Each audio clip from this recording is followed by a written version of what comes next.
Dios y su galardón. Se puede poner de pie, por favor, y vamos a buscar en Jeremías capítulo 23. Bienvenidos todos a la casa del Señor. Jeremías capítulo 23. Libro de Jeremías capítulo 23. Vamos a leer desde el versículo 15 hasta el versículo 29. Un pasaje bastante largo, pero yo espero que ustedes me ayuden a leerlo. Jeremías capítulo 23, versículo 15 al versículo 19. ¿Ya lo tienen, hermanos? Amén. Vamos a leerlo en el nombre del Padre, del Hijo y del Espíritu Santo, y la palabra del Señor dice de la siguiente manera: Por tanto, así ha dicho Jehová de los ejércitos contra aquellos profetas: He aquí que yo les hago comer ajenjo y les haré beber agua de hiel, porque de los profetas de Jerusalén salió la hipocresía sobre toda la tierra.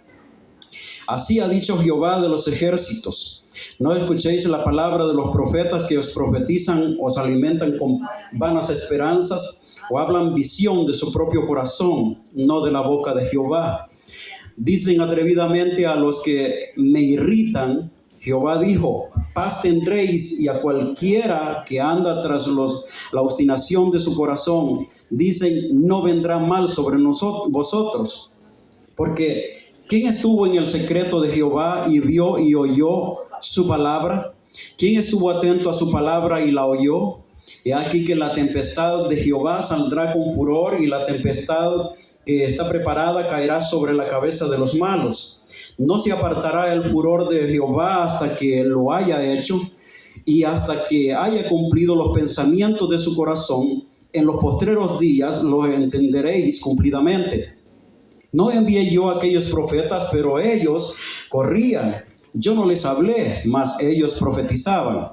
Pero si ellos hubieran estado en mi secreto, habría hecho oír mis palabras a mi pueblo, y lo habrían hecho volver de su mal camino y de la maldad de sus obras. Soy yo Dios de cerca solamente, dice Jehová, y no desde muy lejos.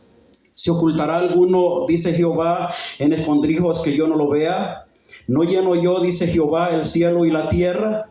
Yo he oído lo que aquellos profetas dijeron, profetizando mentira en mi nombre, diciendo, soñé. ¿Hasta cuándo estaréis estos en el corazón de los profetas que profetizan mentira y que profetizan el engaño de su corazón? ¿No piensan cómo hacen que mi pueblo se olvide de mi nombre con sus sueños que cada uno cuenta a su compañero, al modo que sus padres se olvidaron de mi nombre por Baal? Y el verso 28 dice, el profeta que tuviere un sueño, cuente el sueño, y aquel a quien fuere mi palabra, cuente mi palabra verdadera. ¿Qué tiene que ver la paja con el trigo? Dice el Señor. Y el verso 29 dice, ¿no es mi palabra como fuego, dice Jehová, y como martillo que quebranta la piedra? Aleluya. Amén. ¿Puedes decir amén? Amén. Tengan la bondad de sentarse.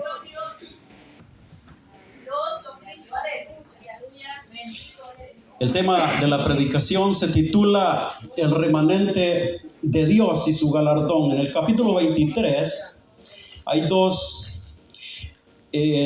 temas importantes, dos aspectos importantes que podemos recalcar, y es sobre la condición y el resultado de un evento que se tendría que dar.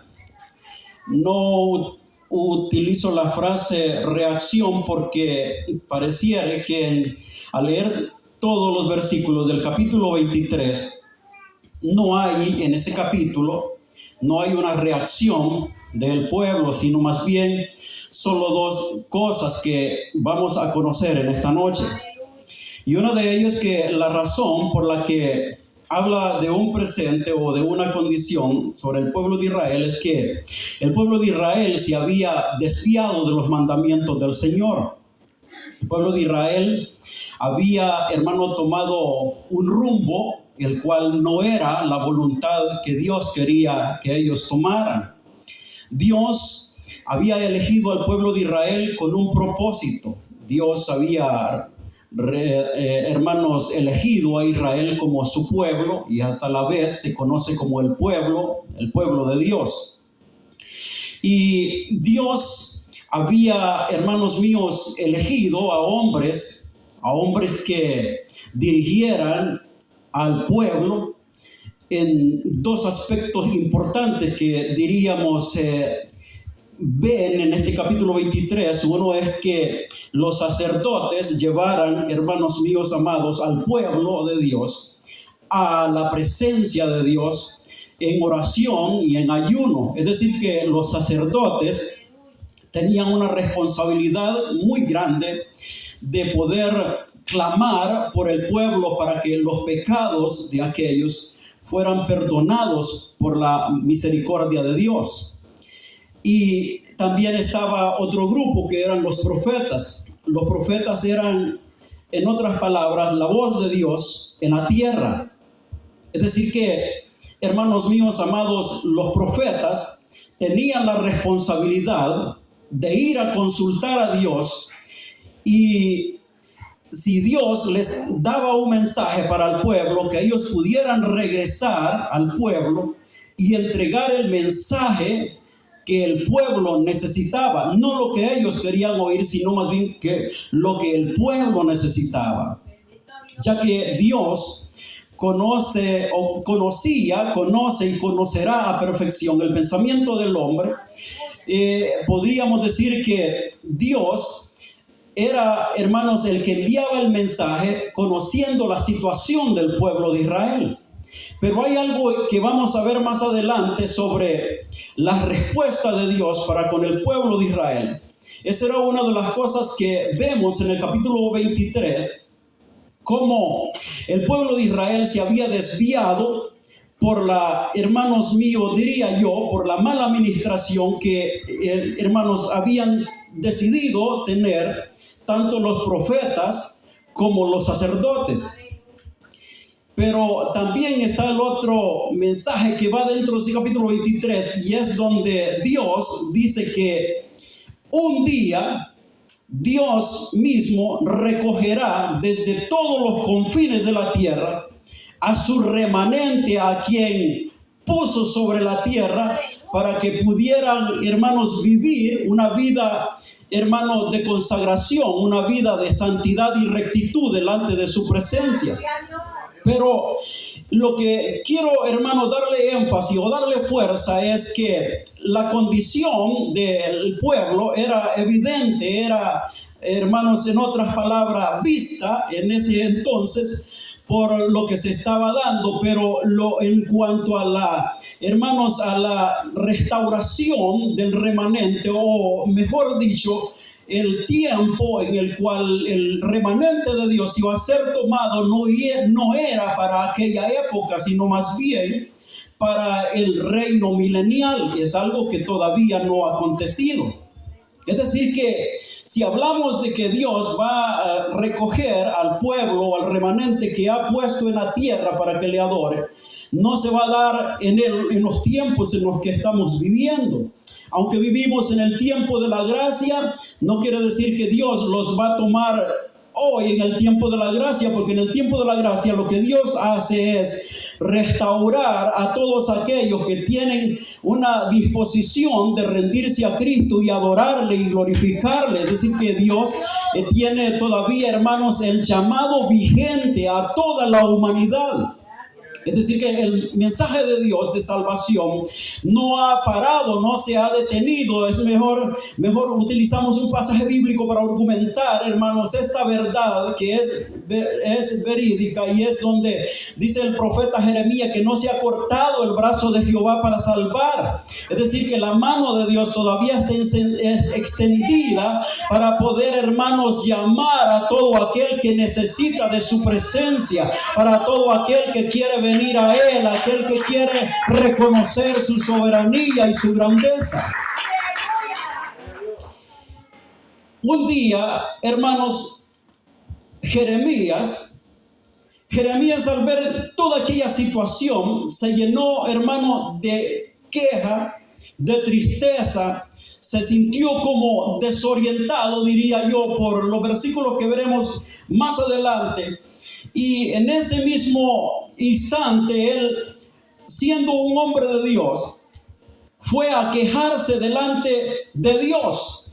Y aquí vemos la tristeza, hermanos, que hay en el profeta. Y anexando a eso, hubo una queja a Dios. Y ve el versículo 9 y 10 que dice: a causa de los profetas, mi corazón, dice Jeremías, no es Dios, es Jeremías, dice: a causa de los profetas, mi corazón está quebrantado dentro de mí. Todos mis huesos tiemblan.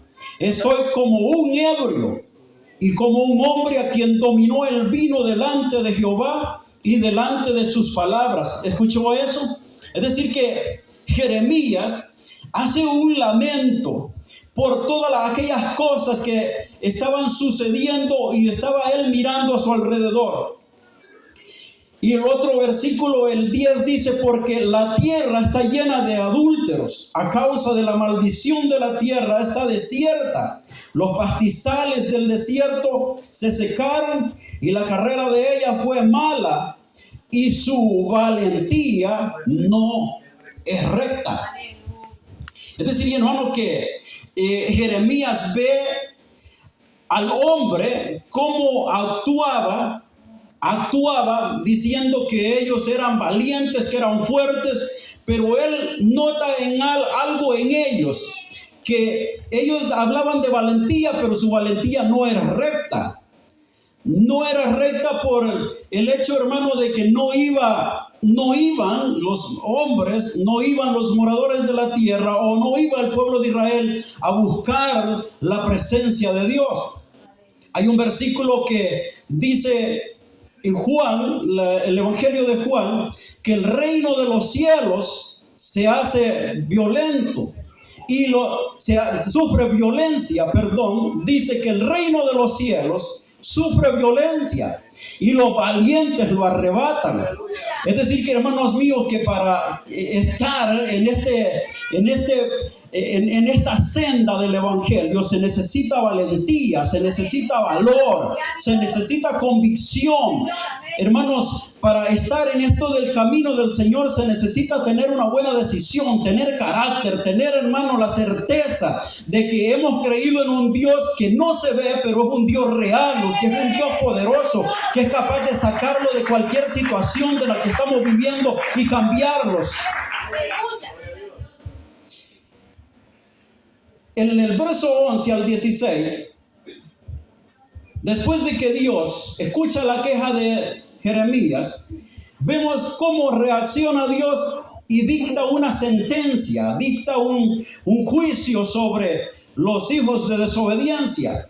Y el verso 11 al 16 dice: por tanto, el profeta como el sacerdote son impíos. Aún en mi casa, aquí habla el Señor, dice así: aún en mi casa hallé su maldad, dice Jehová. Por tanto, su camino será resbaladero, en oscuridad serán empujados y caerán en él, porque yo traeré mal sobre ellos en el año de su castigo, dice Jehová. Hay un proverbio que dice que el camino de los impíos es como la oscuridad, no saben en qué tropiezan. Mas la senda de los justos es como la luz de la aurora que va de aumento en aumento. ¿Qué quiere decir con esto, hermanos? Que nosotros tenemos la luz del Evangelio, la luz de Cristo, y no vamos a tropezar a no ser que le demos lugar al diablo, que el Señor los reprenda. Para que no le demos lugar a él, lo que tenemos que hacer, hermanos, acercarlos al Señor, buscar su presencia, decirle: Señor, sin ti nada puedo hacer. Entonces Dios dice en el verso 17, en el verso que estamos leyendo, 11 y 16, en los profetas de Samaria, dice el Señor, he visto desatino, profetizaban en nombre de Baal, hicieron errar a mi pueblo Israel. Y en los profetas de Jerusalén he visto torpeza, cometían adulterios y andaban en mentiras y fortalecían las manos de los malos. En otras palabras, los malos, hermanos míos, sobornaban a los sacerdotes y a los profetas para que se les ocultara todo aquello que estaban haciendo mal. Los sobornaban, y como los profetas y los sacerdotes eran hombres que no buscaban de Dios, ya no les interesaba, no tenían el temor de Dios y hacían lo que les parecía a ellos. Y dice el siguiente versículo: por tanto, así ha dicho Jehová de los ejércitos contra aquellos profetas: he aquí yo les hago comer ajenjo y les haré beber agua de hiel, porque de los profetas de Jerusalén salió la hipocresía sobre toda la tierra. Así ha dicho Jehová de los ejércitos: no escuchéis la palabra de los profetas que os profetizan, os alimentan con vanas esperanzas, habla ambición de su propio corazón, no de la boca de Jehová. Vean, en los versículos del 11 al 16, Dios señala los principales causantes de inducir al pecado y a la desobediencia al pueblo de Israel. Escuche esto, hermanos. Vamos a balancear el asunto, que en esos versículos del 11 al 16, Dios señala a los principales causantes de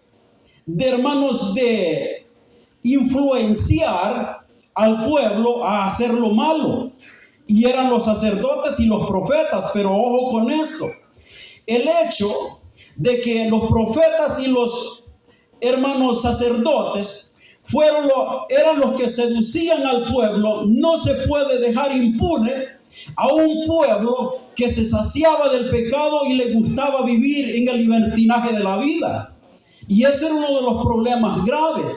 He considerado esto, hermanos míos amados, que en el cristianismo, en la iglesia, los principales a nivel mundial pudiesen, hermanos, desviarse de los caminos del Señor, pero si nosotros, la feligresía o los miembros, nos sujetamos a la voz de Dios, no lo vamos a desviar. El problema es que también seguimos porque nos gusta por vivir en esta naturaleza caída. Nos gusta, hermanos, deleitarlos en el pecado, olvidándolos que vivir en el pecado trae grandes consecuencias. Es decir, que nos trae, hermano, el castigo de Dios. ¿Qué es lo que tenemos que hacer? Bueno, mantenerlos en el evangelio de Jesucristo para que todo nos vaya bien. ¿Quién vive? Luego, hermanos míos, notamos desde el versículo 18, el verso 18, encontramos que Dios había ordenado al pueblo, le había, hermanos, dado las reglas, cómo conducirse delante de él y que debían de adorarle, porque ese era el propósito de Dios de haber creado al hombre. Vea, el versículo 18 dice: porque ¿quién estuvo en el secreto de Jehová y vio y oyó su palabra? Escuche esta palabra tan importante, hermano, que debe de hacer efecto en nuestros corazones, que debe de hacer impacto en nuestras vidas. Dice: ¿quién estuvo en el secreto de Dios? ¿Quién escuchó su voz? ¿Quién oyó su voz? ¿Qué quiere decir con esto? Que Dios estaba enojado no solo con los profetas, no solo con los sacerdotes, que ellos no habían ido a los secretos donde se puede hablar con Dios. Está diciendo que todos los moradores de Israel, que todo su pueblo no habían ido a los secretos. Cuando leemos este versículo, hermano, y lo entendemos, ¿cuál es el mensaje de Dios?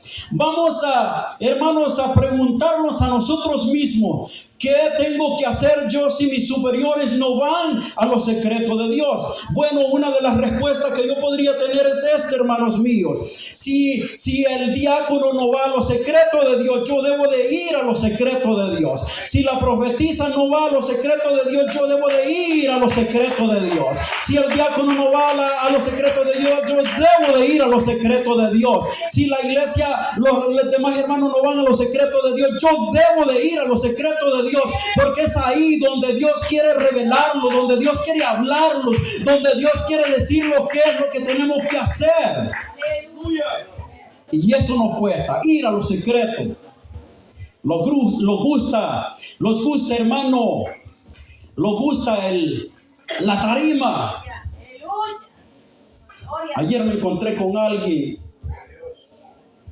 que me hablaba, me decía, bueno, hermano, mire, qué bueno que me he encontrado con usted, esto me confirma de la palabra del Señor. Y le dije, un momento. Quiere decir que si a usted no le hubiera confirmado Dios esa palabra por ese sueño, ese versículo bíblico que me ha mencionado no era de Dios. Que el Señor reprenda al diablo, hermano. Tanta idea que se ha levantado, hermanos, tanta profecía chueca, tanta visión barata, tanta revelación distorsionada y carnal que se ha aparecido sobre tanta gente, hermano, que no van a los secretos de Dios, sino que lo que les gusta es la exhibición. Hermanos míos, amados, aunque Dios no me revele un versículo que ya esté escrito, sigue siendo la palabra de Dios. Me guste o no me guste, sigue siendo la palabra de Dios, porque ya está escrita. Y me encanta, hermanos, no desafío, sino la confrontación de un Dios que lo conocemos como un Dios amorosamente bueno, la confrontación que hace con el hombre. Y aquí, hermanos, generalicémoslo todos. No que líder, yo oro por los líderes, por todos, por ustedes, por todos, pero a unas ocasiones me he preguntado quién ora por mí, y veo a mi alrededor y lo escucho en mí, hermano. No escucho de que nadie puede estar orando por mí. Pero aunque en esa observación personal no pueda visualizar a nadie, escuchen esto pues. Aunque no pueda visualizar a nadie intercediendo por mí, yo debo de reconocer que el Señor Jesucristo me dijo que yo tenía que entrar en lo secreto, que yo debía de ir al aposento, que yo debería de ir a hablar con Él, que yo debo de orar, que debo de clamarle a Él, que clame este o no clame, yo debo de orar, porque esa es mi responsabilidad, porque yo tengo un alma, hermano, sedienta de su presencia, sedienta de su palabra. Yo necesito que Dios administre mi vida. Mucha gente que quiere que Dios le hable y no van a los secretos, y ese era un problema para que no se sienta confrontado usted, pues. Ese era un problema que tenían los sacerdotes y los profetas. Querían que Dios les hablara, pero Dios nunca lo vio en los secretos. Pero ellos ahí andaban diciendo, tuve una visión, tuve una revelación, y le daban revelación al pueblo, y le daban visiones, y le daban profecía, y aconsejando a este y aconsejando a aquel, sin ningún fundamento de la palabra del Señor, porque Dios mismo dice, y lo descubre en este versículo, que Él nunca lo vio en los secretos. Aleluya. ¿Cómo se considera usted, hermano? Poderoso eres. Aquí, hagamos una pausa. ¿Será que el Señor nos está viendo en los secretos? Yo me desafío a mí mismo, hermano. Una de las cosas que yo me puse a pensar en este fin de año es que como tanto aquí, allá, aquella, fulano, sutana, Jacinto, mundo, Edmundo, Raimundo, mundanal, diciendo de enero para allá. ¿Sabe? Yo me propuse algo en mi corazón, hermano. No antes que se llegara el 31, porque voy a esperar el 31 para tomar decisiones el 1 de enero. Algo que yo escribí, hermano, no sé si alguien vio eso, que Dios no hace pausas comerciales. Nosotros somos los vagos, somos los que nos detenemos a hacer pausas comerciales. Dios no dice, bueno, espérate, esperemos que se llegue el 2024. Cuando se llegue enero, yo comienzo a trabajar contigo. ¿Quiere saber cuándo Dios quiere trabajar con usted? Cuando usted reconozca que necesita del Señor. Es decir, como dijo hoy, ahora. Es decir, que Dios quiere comenzar a trabajar en nosotros desde este momento. ¿Estamos dispuestos, hermanos? Aleluya. Dios, hermanos, había dicho que debían de buscarle, pero ellos no iban a su presencia. No iban, hermano, a los secretos. Es por eso que Dios dice que iba a castigar a los desobedientes. Y en el verso 19 al 24 dice: he aquí, la tempestad de Jehová saldrá con furor, y la tempestad que está preparada caerá sobre la cabeza de los malos. Aquí alegres, hermano, diga: gloria a Dios, porque yo no soy parte de los malos, yo soy parte del remanente, soy parte de la iglesia, soy la iglesia de Jesucristo, soy un especial tesoro. Que se preocupen los malos, pero nosotros vamos adelante, hermano. ¿Quién vive? Y dice: aquí la tempestad de Jehová saldrá con furor, y la tempestad que está preparada caerá sobre la cabeza de los malos. No se apartará el furor de Jehová hasta que lo haya hecho, y hasta que se haya cumplido los pensamientos de su corazón. Y en los postreros días la entenderán cumplidamente. Es decir, que cuando esté cayendo el fuego, hermano, van a decir: si era cierto. Hasta ver no creer, decía mi vecina. Vea, hay una expresión, hermano, que muchas veces sale de nuestras bocas, que dice: ¿por qué Dios me castiga tanto así? Bueno, tanto los sacerdotes y los profetas de Israel nunca pensaron de esa manera, porque si ellos hubieran pensado de esa manera, hubieran cambiado de rumbo. Hermanos, cuando vemos esos versículos y vemos cómo el pueblo o los líderes salían con engaños, descubrimos algo importante: que aunque las revelaciones sean atractivas, que las visiones sean expresadas con palabras lisonjeras, con palabras suaves, con palabras dulces, no podemos comparar en ningún momento que la revelación del hombre sea como la revelación de Dios. La revelación de Dios es perfecta. La revelación de Dios, hermanos, es poderosa. La revelación de Dios es eterna. Y sobre todo, la revelación de Dios se cumple. Vemos que la profecía, hermanos, o diría yo que mayor